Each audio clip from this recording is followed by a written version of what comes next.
Hey hello guys, welcome back to my channel. അപ്പോൾ മൂന്നാറിലോട്ടുള്ള യാത്ര വീണ്ടും തുടരുകയാണ് കേട്ടോ. അപ്പോൾ പോകുന്ന വഴിക്ക് കുറേ കാര്യങ്ങളൊക്കെ ഉണ്ട്. ഇനിയാണ് കേട്ടോ അങ്ങോട്ട് കാണാനുള്ള കാഴ്ചകൾ. അപ്പോൾ ഗായ്സ്, നമുക്ക് നല്ല വിശപ്പുണ്ട്. എവിടെയെങ്കിലും നിർത്തി വല്ല ഫുഡ് അങ്ങനെ കഴിച്ചിട്ട് ഇനി വല്ല പരിപാടികളൊക്കെ നടക്കത്തുള്ളൂ കേട്ടോ ഗായ്സ്. അപ്പോൾ ഞങ്ങളിത് ഈ ഫുഡ് കഴിക്കാനും വേണ്ടി കയറിയിട്ടുണ്ട്. ബ്രേക്ക്ഫാസ്റ്റ് ആയിട്ട് ഇത് അപ്പവും അതേപോലെ തന്നെ വെജിറ്റബിൾ കറി ആയിരുന്നു കേട്ടോ. നല്ല സൂപ്പർ വെജിറ്റബിൾ കറി ആയിരുന്നു. നമുക്ക് വെളിയിൽ വന്നിട്ട് ചിക്കൻ കറിയൊക്കെ കറിവെക്കുകയാണെന്നുണ്ടെങ്കിൽ രാവിലെ തന്നെ പണി കടിച്ച് വെക്കാൻ വയ്യ. അപ്പോൾ ഈ ഗൈസ്, ഞങ്ങൾ അതൊക്കെ കഴിച്ചതിന് ശേഷം നമ്മൾ പോകുന്ന വഴിക്ക് കുതിരസവാരിയൊക്കെ കണ്ടു കേട്ടോ. കുതിരസവാരി അതേപോലെ തന്നെ ആൾക്കാർ അവിടെ നിർത്തി ഫോട്ടോ ഒക്കെ എടുക്കുന്നുണ്ട്. അപ്പോൾ ഇത് നമ്മൾ ഇറങ്ങി മൂന്നാറിൻ്റെ ആ ഒരു കാഴ്ച കാണാൻ പോവുകയാണ്. എങ്ങനെയുണ്ട് ഗൈസ്? അടിപൊളിയല്ലേ ഇത്? അപ്പോൾ ഇതാണ് കേട്ടോ ആ ഒരു വ്യൂ എന്ന് പറയുന്നത്. അത് കഴിഞ്ഞിട്ട് ഞാൻ കുതിരസവാരിക്ക് വേണ്ടി കയറുവാണ്. എനിക്ക് കയറാനൊന്നും അറിയത്തില്ല കേട്ടോ ഗൈസ്. ഫസ്റ്റ് ടൈമാണ് ഞാൻ കുതിരസവാരി നടത്താൻ വേണ്ടി പോകുന്നത്. അപ്പോൾ കയറി ഇരുന്നിട്ടുണ്ട്. എനിക്കിരിക്കാൻ പോലും അറിയത്തില്ല. ആ ചേട്ടൻ എന്തൊക്കെയോ പറയുന്നുണ്ട്. ഞങ്ങൾ രണ്ടുപേരെടുത്തും കേട്ടോ, ഫ്രണ്ടിലോട്ടിരി ബാക്കിലോട്ടിരി എന്നൊക്കെ പറയുന്നുണ്ടായിരുന്നു.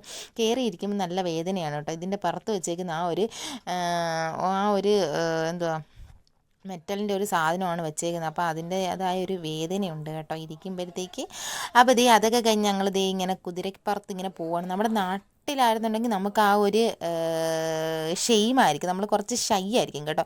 നമ്മൾ പുറത്തോട്ടായതുകൊണ്ട് തന്നെ നമുക്ക് വലിയ ഷൈ ഒന്നും തോന്നത്തില്ല. നമ്മൾ നേരെ അങ്ങ് പോവുകയാണ്. അപ്പോൾ അതൊക്കെ കഴിഞ്ഞ് നെക്സ്റ്റ് കണ്ട ഒരു അടിപൊളി സൈറ്റാണ് കേട്ടോ ഈ ഡാം എന്ന് പറയുന്നത്. കൊള്ളാം, നല്ല രസമുണ്ട്. അതിൻ്റെ സൈഡിൽ തന്നെ കുറേ കടകളുണ്ട് കേട്ടോ. അപ്പോൾ കടകൾ ഒക്കെ കുറേ ഉണ്ട്. അപ്പോൾ ഇവിടുത്തെ ചോക്ലേറ്റ് എപ്പോഴും മൂന്നാറിലെ ചോക്ലേറ്റും തേയിലയൊക്കെ എപ്പോഴും ഫേമസ് ആണ്. അപ്പോൾ നമുക്ക് ചോക്ലേറ്റും തേയിലയൊക്കെ മേടിക്കാനുണ്ടായതുകൊണ്ട് തന്നെ കുറേ കടകളുണ്ട്. നമുക്ക് ഇവിടുന്ന് തന്നെ മേടിച്ചിട്ട് അങ്ങ് പോകാമെന്ന് കരുതി കേട്ടോ. അപ്പോൾ കടകൾ ഓരോന്നായിട്ട് നമുക്ക് കയറി നോക്കി എന്തൊക്കെയാണെന്നുള്ളത്. ഇവിടെ എന്തൊക്കെയോ ഒക്കെ ആനയും അതേപോലെ തന്നെ കൊച്ചു കൊച്ചു കുറേ പ്രൊഡക്ട്സ് ഒക്കെ ഉണ്ടായിരുന്നു. അതിൻ്റെ ഒന്നും നമുക്ക് ആവശ്യമില്ലാത്തതുകൊണ്ട് തന്നെ നമുക്ക് ചോക്ലേറ്റ് ഉള്ള കടയിലോട്ടൊക്കെ കയറാം കേട്ടോ. അപ്പോൾ ചോക്ലേറ്റിൻ്റെ ഒരു വൻ ശേഖരം തന്നെ ഇവിടെ ഉണ്ട്. അപ്പോൾ ഇവിടെ തന്നെ കയറാമെന്ന് എഴുതിയിട്ടുണ്ട്. അപ്പോൾ ചോക്ലേറ്റും അതേപോലെ തന്നെ വെറൈറ്റി ഐറ്റംസ് ഒക്കെ ഉണ്ട്. എല്ലാ പ്രൊഡക്ട്സും ഉണ്ട് കേട്ടോ. അപ്പം നമ്മുടെ നട്ട്സ്, ഡ്രൈ ഫ്രൂട്ട്സ് എല്ലാം ബോക്സിനകത്താക്കി അവർ വെച്ചേക്കാണ്. ഓരോരോ റേറ്റിൻ്റെ ഉണ്ട്. അപ്പം മൈദയുടെ ആണെങ്കിൽ മൈദയുടെ ചോക്ലേറ്റ്, അതേപോലെ തന്നെ നാച്ചുറൽ ചോക്ലേറ്റ് ആണെന്നുണ്ടെങ്കിൽ അത്, പിന്നെ അതേപോലെ തന്നെ തേയിലയാണ് കേട്ടോ. മൂന്നാർ വന്നു കഴിഞ്ഞാൽ നമ്മൾ തേയിലയാണ് എക്സ്പെഷ്യലി മേടിക്കാനുള്ളൊരു സാധനം എന്ന് പറയുന്നത്. കാരണം തേയില സൂപ്പറാണ് കേട്ടോ. അപ്പോൾ നമ്മൾ തേയിലയും അതേപോലെ തന്നെ കുറച്ച് ചോക്ലേറ്റ്സും കൂടെ മേടിക്കാമെന്ന് കരുതി ഞങ്ങൾ തേയിലയും ചോക്ലേറ്റ്സും ഒക്കെ നോക്കി മേടിച്ചു കേട്ടോ. അപ്പോൾ തേയില കുറേ പാക്കറ്റ്, നമുക്ക് ഇഷ്ടമുള്ള ഏലക്ക തേയിലയുണ്ട്, അല്ലാത്ത തേയിലയുണ്ട്. അപ്പം മൂന്നാർ വന്നു കഴിഞ്ഞാൽ നമുക്ക് റിപ്പിൾ ടീയുടെ തേയിലയാണ് കേട്ടോ സൂപ്പർ.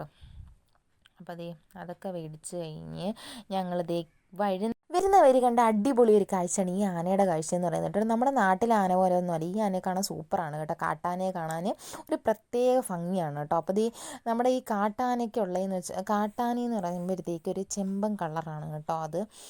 അത് നല്ല കനത്ത് കൊഴുത്തൊക്കെ ഇരിക്കുന്നത് കണ്ടില്ലേ ഗൈസ്? വെറും എന്തുവാ, പോച്ചയൊക്കെ കഴിച്ച് വളർന്ന ആനയാണ് ഇത് ഇങ്ങനെ ഇരിക്കുന്നത്. നമ്മുടെ നാട്ടിലെ ആന ഓലയൊക്കെ കഴിച്ചിരിക്കുന്നത്, നമ്മുടെ ഈ കാട്ടിലെ ആനയെ പുല്ല് കഴിച്ചിരിക്കുന്നത് തമ്മിൽ നല്ല വ്യത്യാസമുണ്ട് ഗൈസ്. അപ്പോൾ അങ്ങോട്ടൊന്ന് നോക്കിയാൽ നല്ല കാഴ്ചകൾ കാണാം കേട്ടോ.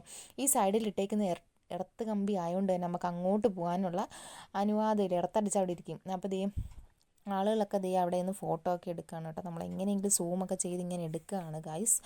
അപ്പോൾ ഇപ്പം ആന ഇറങ്ങിയ സമയമായതുകൊണ്ട് തന്നെ നമുക്ക് കാണാൻ പറ്റും. ചില സമയമൊന്നും ആന ഇറങ്ങത്തില്ല കേട്ടോ. ഈ സമയമായപ്പോൾ ആന ഇറങ്ങിയതുകൊണ്ട് നമുക്ക് കാണാൻ പറ്റിയിട്ടുണ്ട്. അപ്പോൾ 2 ആനയാണ് കേട്ടോ കണ്ടത്. അപ്പോൾ ഒരുപാട് പേര് ഇവിടെ വീഡിയോ ഒക്കെ എടുക്കാനും വേണ്ടി നിൽക്കുന്നുണ്ട്. അപ്പോൾ പോകുന്ന വഴിക്ക് കാണാൻ പറ്റിയ നല്ല അടിപൊളി ഒരു കാഴ്ചയാണ് കേട്ടോ ഇത്. അപ്പോൾ ആന അവിടെ നിന്ന് പുല്ലൊക്കെ കഴിച്ചുകൊണ്ടിരിക്കുകയാണ്.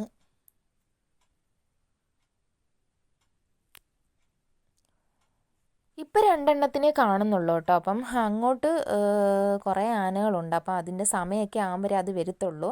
അപ്പോൾ ഇപ്പം നമുക്ക് കാണാൻ പറ്റുന്ന ആകെ 2 എണ്ണേ ഉള്ളൂ കേട്ടോ. അപ്പോൾ അതിൻ്റെ അടുത്ത് നിന്ന് മാക്സിമം നമുക്ക് അങ്ങ് ഫോട്ടോയും വീഡിയോ ഒക്കെ എടുക്കാമെന്നൊക്കെ തോന്നുന്നുണ്ട്. അപ്പോൾ ആളുകളെല്ലാം കൂടി വരികയാണ് കേട്ടോ. അപ്പോൾ ഇപ്പം പോകുന്നവരെല്ലാം ഇവിടെ നിർത്തി ഈ ഒരു കാഴ്ച കണ്ടിട്ടേ പോത്തുള്ളൂ കേട്ടോ. അപ്പം 3 ആനയൊക്കെ സാധാരണ ഈ ടൈമൊക്കെ ആകുമ്പോൾ വരുമെന്നാണ് ഫോറസ്റ്റ് ഓഫീസർ പറയുന്നത് കേട്ടോ. അപ്പോൾ ഇതിനെ നോക്കാൻ ആയിട്ട് നിൽക്കുന്ന ഫോറസ്റ്റ് ഓഫീസറാണ് ഈ നിൽക്കുന്നത്. അപ്പോൾ അദ്ദേഹത്തിൻ്റെ അടുത്ത് ചോദിച്ചാൽ നമുക്ക് കുറേ കാര്യങ്ങളൊക്കെ അറിയാൻ പറ്റും. ആന എപ്പോഴാണ് ഇറങ്ങുന്നത്, അതേപോലെ തന്നെ എത്ര ആനയുണ്ട്.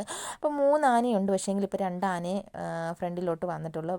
ബാക്കിയെല്ലാം അങ്ങോട്ടൊക്കെ നിൽക്കുകയാണ് കേട്ടോ ഗൈസ്. അപ്പോൾ ഞാൻ ദേ കുറേ നേരം അതിൻ്റെ അടുത്ത് നിന്ന് ഇങ്ങനെ വീഡിയോ ഒക്കെ ഇങ്ങനെ എടുത്ത് നിൽക്കുകയാണ് ഗായ്സ്, ഇങ്ങോട്ട് അങ്ങനെ വരുമോ എന്ന് അറിയാനും വേണ്ടിയിട്ട്. അപ്പോൾ ആൾക്കാരൊക്കെ കൂടി കൂടി വരുന്നുണ്ട്. ഇനി നമുക്ക്